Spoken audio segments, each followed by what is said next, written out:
Very good afternoon, guys, folks, ladies and gentlemen, our dear friends, and our good fellows. My name is Alex, and I have a huge and massive master and legend of Beam Suntory, Mr. Nana Sachere, and he's our guest. Let me introduce a bit myself, and then Nana will talk a bit about himself briefly. My name is Alex. I'm co-founder of Holy F&B, which we will talk about what is going to happen in general to F&B industry in UAE and moving forward to that. And additional to that, and obviously I'm working in F&B industry here in Dubai. I'm director of operations of Bulldozer Group. Mr. Nana Sachere, your word. Hi. So as Alex mentioned, my name is Nana Sachere, also known as Nana Coppertone on social media. So yeah, I'm the portfolio brand ambassador for Beam Centauri here in the Gulf, and we have amazing brands like Maker's Mark, Courvoisier, Lafroig, Bowmore, Auchentoshan, Yamazaki, Hibiki, Smith, great stuff. So I'm very lucky. I have a very good portfolio to train on and also taste with good people. And yeah, I'm really looking forward to today, man. It's been a little while since I've seen you. Still handsome. Thank you very much, man. I can say the same about myself, but you look much more better than mine. I showered today, so it's good. Finally. At least we have a hot water here in Dubai. Nana, so basically today we're going to go through a couple of topics regarding F&B industry and your positioning as Beam Suntory on the market as well and worldwide. Firstly, I would like to ask you, how was your current time? Finally, we are out of it, but how did you spend nearly a month of lockdown? Well, I'm a pretty positive person, and I saw the whole thing and realized that there wasn't really much I could do to control the situation. That was the first thing I put in my mind.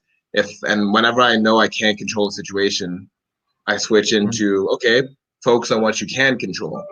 And so I knew I could control this, and I knew I can control everything else around my room.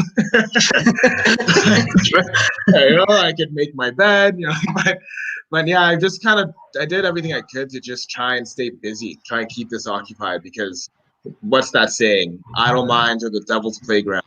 So I didn't want negative thoughts coming through. I lived by myself, so I knew that there wasn't going to be any sort of like buffer to bring me back to the positive side. True. So It's only you. It's just me, I have to control that. So I was just working out. I read a lot. I did everything I could to improve my craft as well. Whether it was studying more, just looking for things that I hadn't had a chance to do before. That's what I focused on. So that's perfect. I think it's paid off. Yeah. That's amazing. What happened to your business during the lockdown? Well, we had to shift a lot of focus to the virtual side, mainly because my role is to go into restaurants, hotels, etc., and engage with the staff and train them on Beam Suntory products, but not just that, the categories, all the amazing things that are in our liquor industry, and then serve as a mentor. But everything shut down, right? So I wasn't able to do that. I squeezed in a few more trainings before the hardcore shutdown. I did something in Abu Dhabi for an event, and then I did some retail trainings as well. But then when it became clear that I wasn't going to be out in the field training, my marketing manager, she's super creative, unbelievable. Shout out Nana, you're amazing. She wanted to put together some virtual trainings, right? And it's something that I had discussed with her ages ago. I'm talking last summer, because I come from a communications background in school. And I used to run a magazine back home with my old business partner. I used to do videos, editing, all kinds of stuff. And I also know what social media can do for your business if you structure it properly. True. So we discussed it, but she jumped in and said, hey, this is the time, let's get this going. And I had 8 hours to prepare, maybe that. So it was we needed for yesterday, actually. Yeah, pretty much. She was like, yeah, so I thought we were going to do it maybe 4 days later. But then she was like, yeah, so we're going to do it tomorrow. And it was 3 p.m. at that point. And I was like,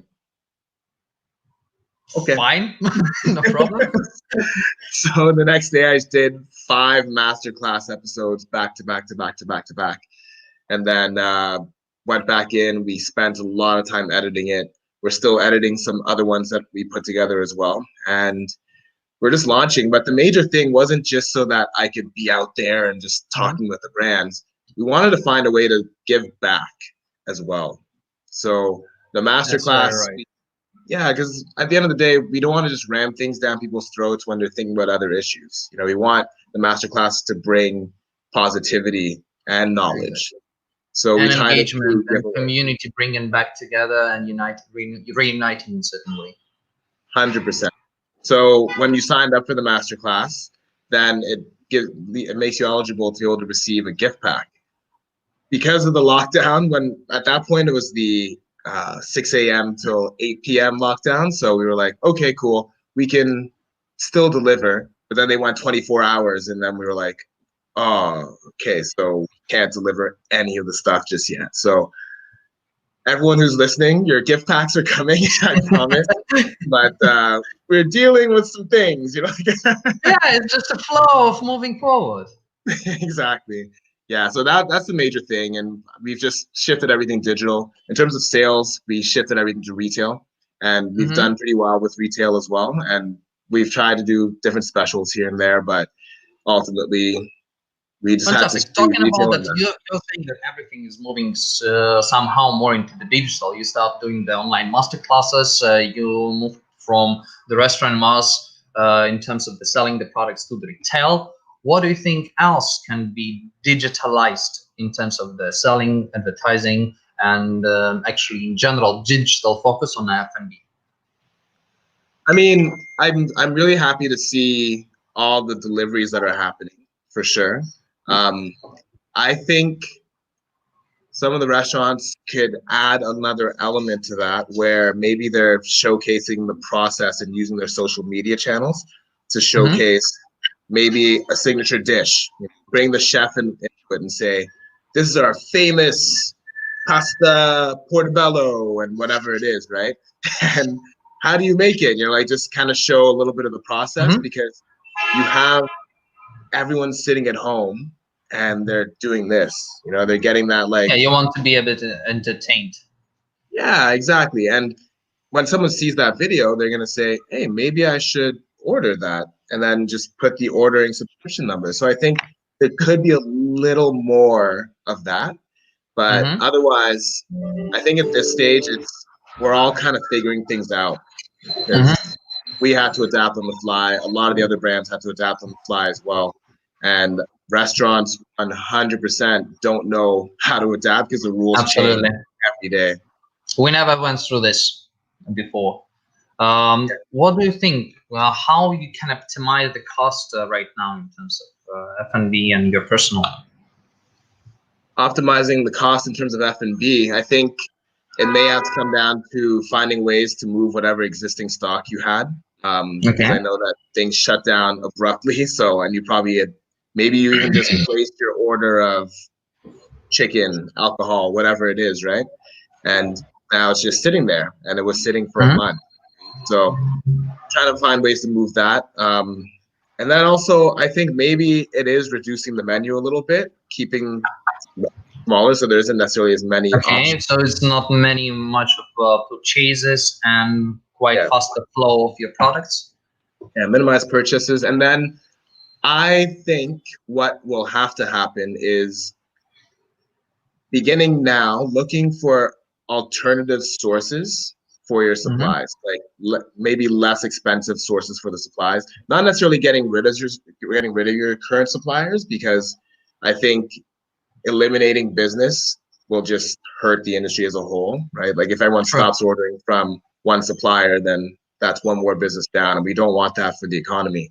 But looking for alternative ways to save money on maybe it's the non-alcoholic beverage segment, right? Okay. Maybe you're looking at different ways of incorporating water service to your tables. Maybe you're looking at different ways of different sugar, whatever it may be, right? So trying to structure those baseline Okay. costs.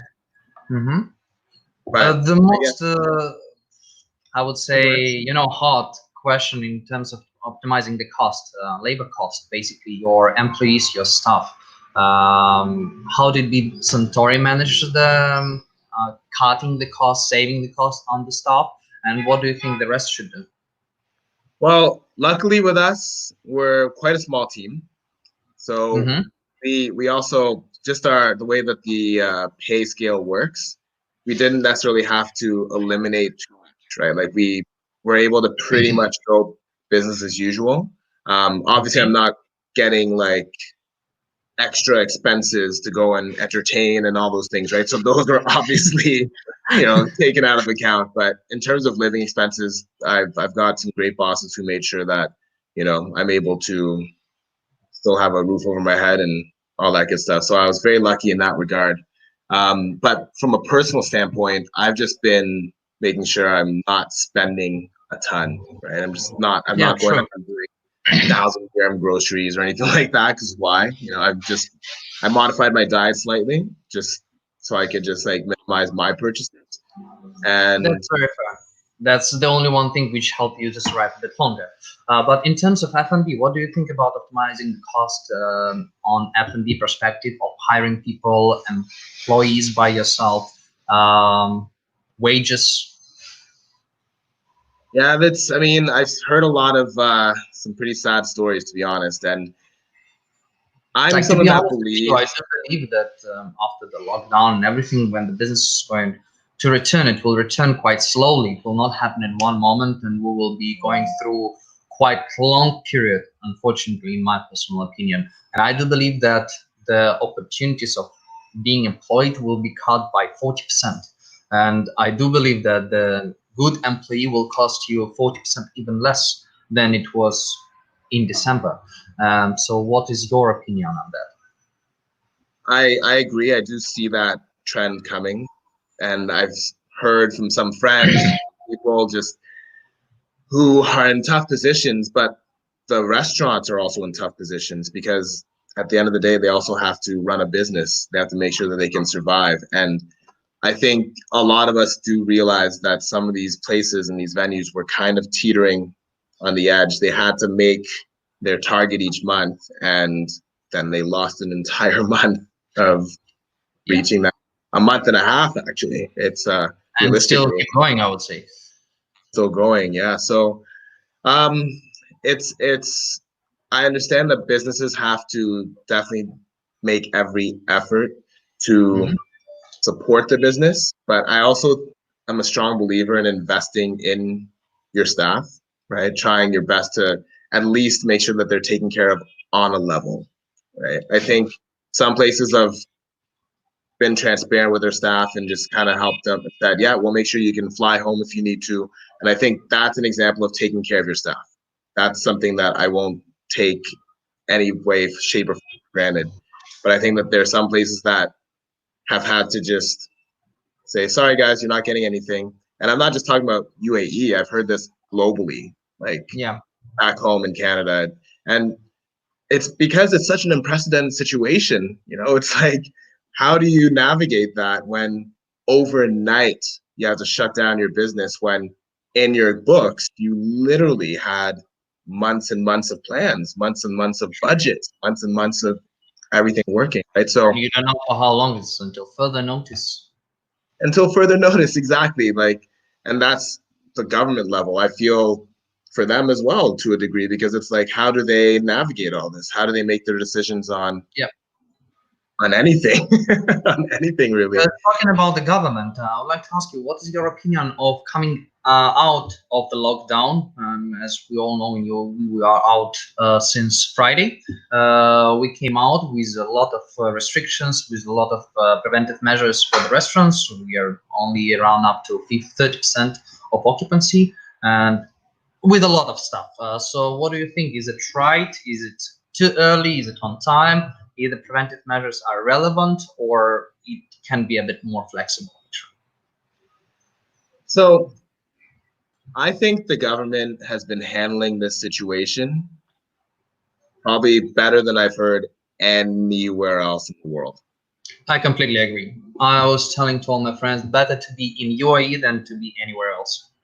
100%. My friends back home were saying, any thoughts about coming home? And I was like, you know what? Yes, just to see you guys, of course. But in terms of how it's being handled, I think UAE is hanging on, like doing the right measures. So, in terms of them coming out of it, I was 50-50 because on one hand I was like, isn't it a little too early to just kind of give this window all of a sudden? And it's not because I don't trust their reasoning. It's because I don't necessarily trust people. And that's the bottom line. True. Like, I don't Neighbors, know. It's like, for sure.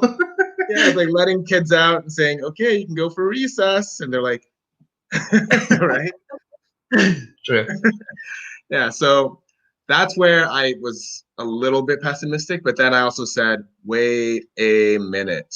Now some of these venues can jumpstart payroll for some of their staff. So that's where I was like, awesome. Okay. Let some of these people get paid. And even if they're just selling like chicken and beef and then juice, at least they're working and they can start making some money again. So that's where I was very, very happy to see it. But I think that there were a few examples of some people misbehaving. Sure. Quick question. We have actually a question coming from Greg. He's asking, in your opinion, how many restaurants will not reopen now, basically after the lockdown, after the quarantine, and in percentage-wise, let's say? Oh, honestly, it's a tough call to put a number on it because there is definitely a sense that maybe there's going to be a lot of closures. I know there's that fear with people. I don't want to feed into that fear because at one point, we're having as a company, we're having this quarterly business review and we were talking about how places may not open again until July. And then literally the next day they Yeah, announced it was lockdown's very lifted. random. It was Yeah, it Thursday was so 11 p.m. random. It was Thursday 11 p.m. They are allowing to open the restaurants and cafes on Friday. It was quite very short notice. Yeah, I was like, what? Okay, cool, awesome, right? But literally that morning, I had grim projections coming in from this meeting. They were talking about the numbers and what it could look like. And I know they were trying to manage our expectations, but I was sitting on the other end like, my God, like, geez, like, should I leave? Like, what's going on, So it's hard to say a percentage. I think that there are some venues that were, I think the venues that were in bad shape before the lockdown, I'm I'm not optimistic about their chances into because as the weather changes and gets hot. Um, but if we're talking about how many venues will open right now, as in like after this Mm-hmm. this Yep. current opening, I think a good majority will try and open Mm-hmm. just to be able to get some sort of revenue until the further notice. I don't think the big time venues are going to open. Like I don't see the nightclubs opening, for example. I don't see Obviously. that happening. I see all the small to medium sized business trying to get some sort of revenue in, especially with I this agree. 30% rule. 30% occupancy. And we'll talk right now a bit. Call me barista topic. I call it the way that basically on Friday after the reopening, there were a couple of venues reopened straight away with a liquor license. And then Saturday straight away in the morning, the news came out that it is forbidden to serve alcohol after the quarantine period. So the restaurants are allowed to serve only soft drinks and 30% occupancy and food. So basically, there was a huge, massive heat from Magedigans on Friday when they reacted. I'm a big fan of Magedigans and living nearby, and it's a fantastic brand. And they did at the speed of, I don't know, Leopard of the super fast speed. 11 p.m. the news coming out. Friday they are opening for brunch, and basically there was a huge queue, and it was all over the social medias. And I do believe in person that it might be one of the reasons why the next day was forbidden to serve alcohol, even though alcohol kills bacteria. But I do believe that if it's in over and a bit exaggerating, it not only kills bacteria, it kills cells, like brain cells, for example, and people start misbehaving and not following the social distancing and exactly going forward. What do you think about this? Well, I think that in this time of quarantine, so many of us are like right on our phones, so anytime news breaks out about anything, it's going to just get out Viral. there.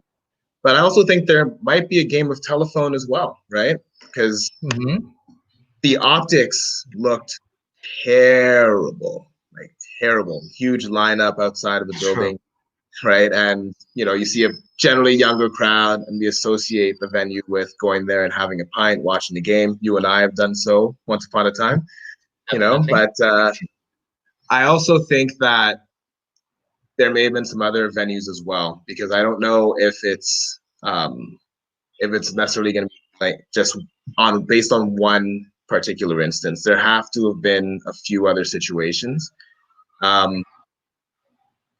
Yeah, I think that in terms of the Call Me Barista, the transition, right now it is Ramadan, and I think that we especially during this time period, we've kind of forgotten what's happening on the outside periphery of the COVID situation. So Ramadan is going on. If we're gonna shut down alcohol at any time period, this is it, sure. And it's a good way for the government to be able to control how many people are going out and doing their thing. As we know, as soon as alcohol is involved in any picture, then a party goes down. If I put out on social media, hey guys, I've got alcohol, I'll have 26 people in my room, we're just going, Yeah, but be careful to not have 10 police guys next to your door afterwards.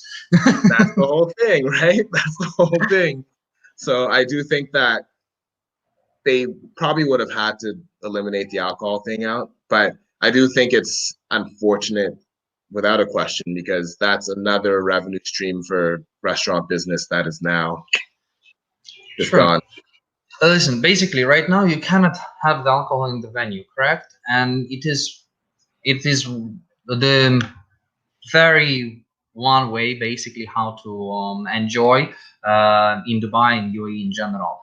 How you can advertise right now good spirits, good drinking perspective,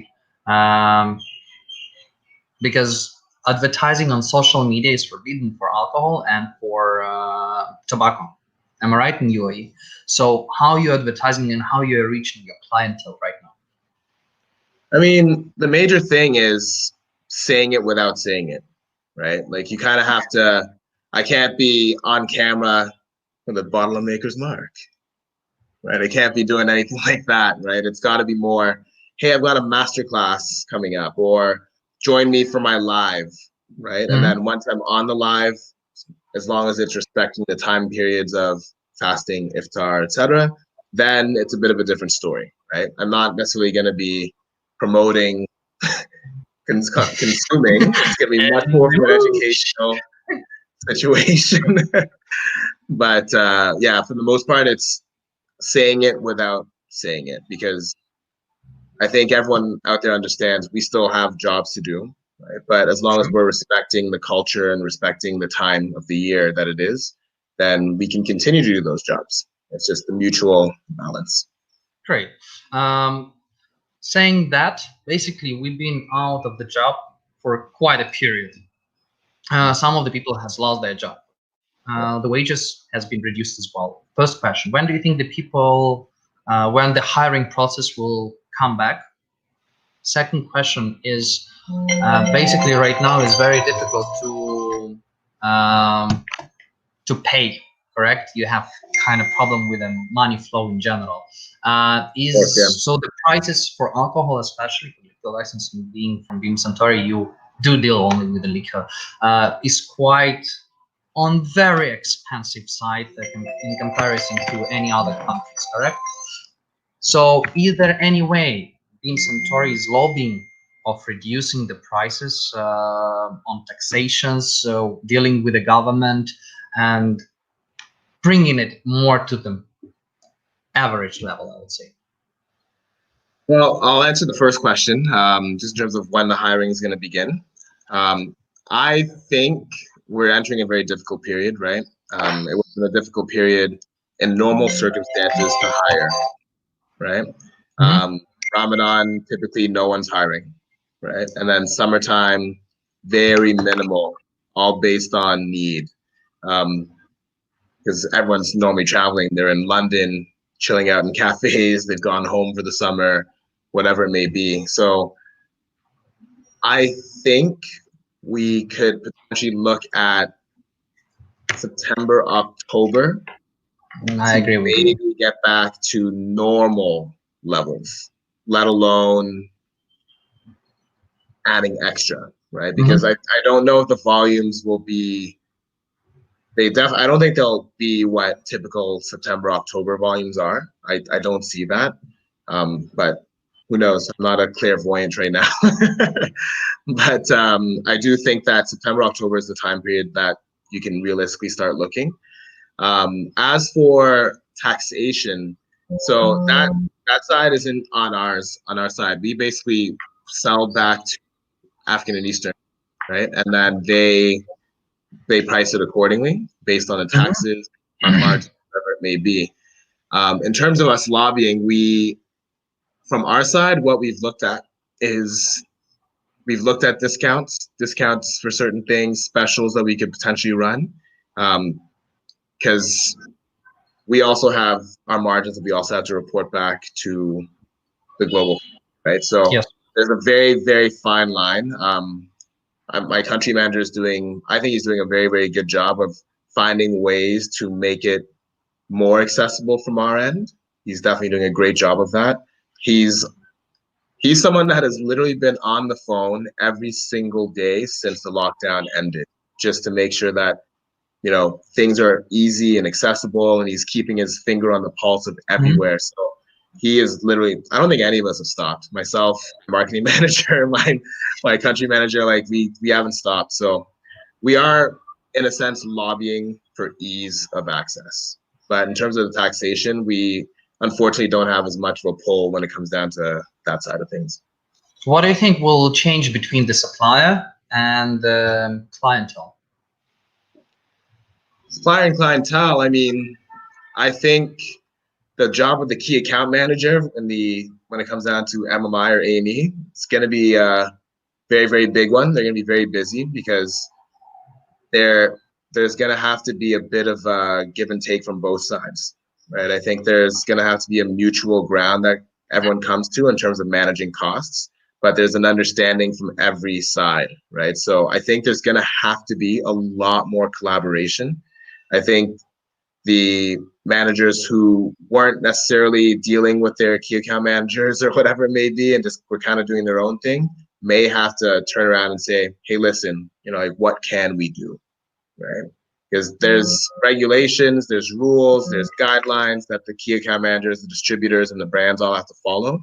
But there's always little things that can be done, whether it's doing some sort of activation to help drive traffic, but then Hmm. through that, being able to say, okay, so we can actually give you X amount for this much. And that should help you with your costs for this going forward. And when I was a bar manager, that's what I used to do. That's why at West Lodge we were throwing so many parties, because that's Because why. you found the way. Exactly. But it's because I WTFA was branch. working.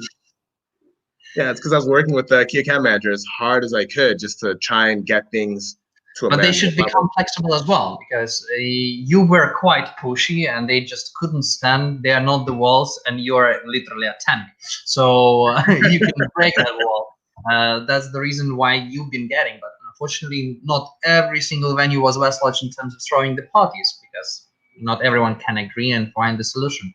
So I do believe that the key account managers, they should kind of slow down a bit on showing the margins and profits to the big bosses, and it is about right now support, and then coming back to the position where we've been before the quarantine and building it up again. Well, I mean, don't get me wrong. I think the key account managers have always done an The amazing best they job of can. Sure. showing like support wherever they can because there's just definite like guidelines that everyone has to follow, and it's just the way it is.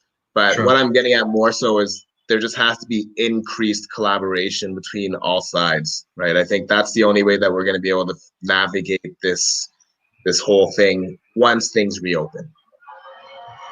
Great. I agree with you. And saying that, I would like as well to ask, what do you think What not do you think? What actually Beam Suntory is doing for in general, not only here in Dubai, but worldwide? Because we know that Beam Suntory is massive. They're huge. They have huge distilleries. The production slowed down, that's for sure, because basically there is not so much consumption in the bars, in the restaurants, and people are buying only in retail. Did they change a bit the orientation of their business? Did they start maybe producing the sanitizers? Are they supporting somehow the environment? Do they support? Do they have any initiatives for support of any of the perspectives? Can you please answer that? 190%. Beam. So one thing I tend to always say in any of my trainings is that I'm proud to represent the brands because they're all so real. They all operate with their That's hearts. very important. Every single one. If I was representing Prince Igor's Russian rubbing alcohol that they sell in the bars for 10 dirham a bottle, I wouldn't be very happy with my job, but I'm representing brands like Makers, like Courvoisier, like Lefroy, like Sipsmith. All of them have been producing great initiatives. So the company as a whole has a program called Growing for Good, which supports the environment in each of the different communities that our distilleries are represented in, and then also supporting the communities through different food drives, environmental drives. When it comes down to a brand like Maker's Mark, they purchased the watershed around the distillery, and they actually have a caretaker who's watching over all the animals, the ecosystem. Wow. They basically have insane forest management. So as we know in the bourbon industry, every single barrel that is made, that bourbon is made in, can only be used once, right? So when you hear that on the surface, you say, okay, that's a lot of waste. But no, they sell that back to the Scotch industry, the Japanese and the Irish and everyone else that makes whiskey or even rum. And what they've done is that in the terms of forest management, they cut trees down in one area. They won't revisit that same area for another 15 years. So the result, they allow to recycle, to let the trees grow again. Let it regrow. And what that's done is there's actually more trees now than there were back in the 1800s. There's more oak trees, right? Because of better forest management. That's all it comes down to. So it's fantastic. Yeah, and also sanitizer, of course. I think most of the brands in the world have seen that opportunity to create sanitizer. In Kentucky, so the Maker's Mark Distillery, once again, led by our good old whiskey sister and a bunch of the distillers down there. So they were actually doing a big food drive for hospitality staff as well. So there was a lot of giving back to the hospitality community. There's an ongoing effort to support the environment, and the hand sanitizer is just the thing until hopefully at the point we don't need to focus on it as much. That's fantastic. And that's great to hear that Beam Suntory is a part of environmental programs, and all the initiatives is actually supporting the hospitality people and people working in the medicine sector. Also, talking about the Beam Suntory, I would like to ask you, what do you think in general, not only Beam Suntory, but also the other maybe brands, since we are kind of a bit more stuck and more at home than going out? Honestly saying, I miss the proper Negroni. I miss the good Manhattan. I love Paloma. I love all of those classic cocktails, which before you mainly were be able to enjoy only in the licensed place. Right now, being in lockdown, honestly saying, for me to get one Manhattan, I need to buy so many ingredients, and maybe I just want to have only one bottle of something in my stock. What do you think? Should be there any transaction in terms of repositioning themselves on the market, not only providing services of enjoying the pure spirits at its best, but maybe canning the cocktails and making them barrel tanks, small ones, and selling them in retail as well? Well, right now, because you obviously live in a place where the regulations on alcohol are pretty stringent. If we were in London, I can tell you this much: I would have been getting cocktails out like crazy, right? Like would have been totally a great move. But here we just opened up the legalhomedelivery.com. That was an initiative, a joint venture between MI and A&E. So what we're doing is trying to direct people there at least to start kind of purchasing brands, because that also jumpstarts a bit of the economy side of things, right? It's an extra revenue stream that will eventually trickle down Sure. to the other areas.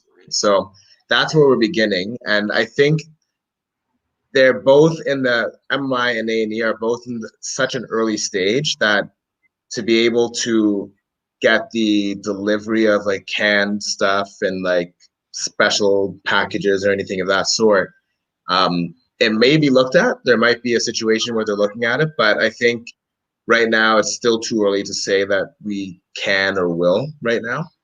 I think it'd be a great initiative for sure. I think it'd be very smart. I think it'd be something that the consumers really appreciate. But I I do think, agree. I would. yeah, like, for sure. And you know, at the end of the day, Alex, just invite me over. You know, like I'm tested negative, and I can come The by. I'll lockdown is make you a over drink. until 10 p.m. we can somehow enjoy. Exactly. Yeah, but I um, think if it's at this stage where we're just directing people to that, at least for when the restaurants are able to start selling again the alcohol, at least there'll be that buffer where they can still go to their favorite restaurant to get the cocktails that they like. Because if we start doing the canned cocktails now, then there might be that adaptation in their behavior that will take away from the restaurants when they do open again. okay, good. Thank you for the answer. I was really curious and it just came out to my mind. Talking about the deliveries, what do you think? Because basically, over a night when the lockdown was announced, Mm-hmm. everyone changed their shirts and became delivery experts and became delivery restaurants. Zoom LPM, who never did delivery until April, start doing deliveries as well. How do you think how this will impact in general the business? And what do you think about deliveries as it is? I mean, it is what it is. You know, I think that they Fair had enough. to, yeah, they had to try and get some revenue in somehow, some way, which I commend all those restaurants for kind of like, because they're all high end restaurants, right? Like very high end, the best reputations in town. Sure. And I know that when it comes down to delivery, the perception is, I don't know, like some sort of small, like fast food, like someone in a colorful uniform coming to you, like on a little motorcycle, you know, like that's the perception, right? And that's not part of their brand identity. But I commend them for doing whatever it took to be able to take care of their business, but also their staff, right? So I Sure. think it's a great initiative. In terms of whether it'll continue, I think it'll continue as long as it has to. I think each business is going to be different. I think a place like Zuma, maybe they don't, maybe as soon as this whole thing is over, they open their doors and it's back to the way it always has been. They've got 5,000 people waiting because they're like, we've missed you, Jimmy, we want to see That is you. true. Everyone misses Zoom and Gaia Yeah, and Cipriani and Shanghai, all those big brands and exactly. fantastic places. However, you still don't believe that it will be for quite a long time a period? You do believe that it is more as a trend at this moment? No, I think it's part to save the business. I think as long as they're generating enough money to be able to meet their targets and their budgets, it's going to happen. And I don't know if it's going to be, I don't know if Zuma's going to deliver for the next 20 years, you know what I mean? But I think everyone's at this point where they're understanding that it is something that's helping their staff be able to get paid or whatever it may be. Um, yeah, because it's just once you're in full operation, you may have to hire additional staff to be able to manage that. You might have to set aside a separate kitchen, right? So logistically, once business is in 110% full go, how do you support that whole process? Oh, how do you support that side in addition? Is your kitchen big enough? There's so many questions. So I think Sure. it'll go on as long as it makes sense for each business. Some businesses may continue forever. Some businesses might be like, okay, cool, we're fine dining. We're going back to that. And that's it. Hopefully that will return because I really miss that. Hannah, Also, what would you recommend to the people who are right now in search of the jobs, in search of themselves, and a bit stuck at home and do not know what to do? Just for the last couple of minutes, as I do believe that we are finishing, spread and share your positivity and your ideality. Okay, well, one of the reasons we did the masterclass was so that people would at least still be able to learn and to encourage people to learn. And as I said, I wasn't doing it because I wanted to be out there and blah, blah, blah. I wanted it more so that it was encouraging people to say, okay, cool, I just learned something new about this, and then keep that journey going. So my big thing that I would be trying to do myself is trying to upskill, right? Because if you are going to have to look for a job, then the competition's actually bigger if you think about it. And when it comes down to bigger competition, you have to find your different edges, right? And as much as it sucks that we're all under quarantine right now and like we don't have much to do, we have time now to do that thing we've always wanted to try. I mean, I started drawing again. I used to draw when I was a kid, and I'm in my sketchbook whenever I'm feeling a little bit stressed. And I'm like, yeah, I can still do this. Awesome. But I'm not going to put that on my CV or anything. But what I'm getting at is there's online courses. If the back of your mind, you've been thinking, maybe I should be in media, or maybe I should be in carpentry, or whatever it may be, you have time to start looking into that versus when we were all open and you were working 50, 60 hours a week and you didn't have Not time. less than that. Yeah, exactly. So, and your one day off is going for laundry and everything. This is a time to invest in you. invest in you right now, because if you don't invest in you, how can you expect someone to invest in you later on? Sure. And how you want to compete with the market after everything reopened. Exactly. And everything So is back. that's my biggest thing. Just invest in you. Try your best to upskill. Try your best to stay positive. Like every morning, like It's in fight those mind. demons. Fix the mind, stay positive, and invest in you. Those are the major things. Nana, thank you very much. Today we had Nana Capital, Nana Sachere, brand ambassador and portfolio manager of Suntory. My name is Alex. It was a big pleasure speaking to you, Nana. I'm It looking was forward to amazing. seeing you to catch up and have a personal talk, not only online. And Yeah. folks, see you in the next video. Please don't forget to subscribe, like the video, and share it with others. This video will be saved, and we are going to see you next week, or maybe even on Saturday.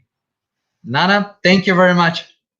Thank you. Honestly, thank you so much. It's my honor to have been your first guest. I appreciate it a lot. Love you, peace, and stay safe. Stay safe, everyone.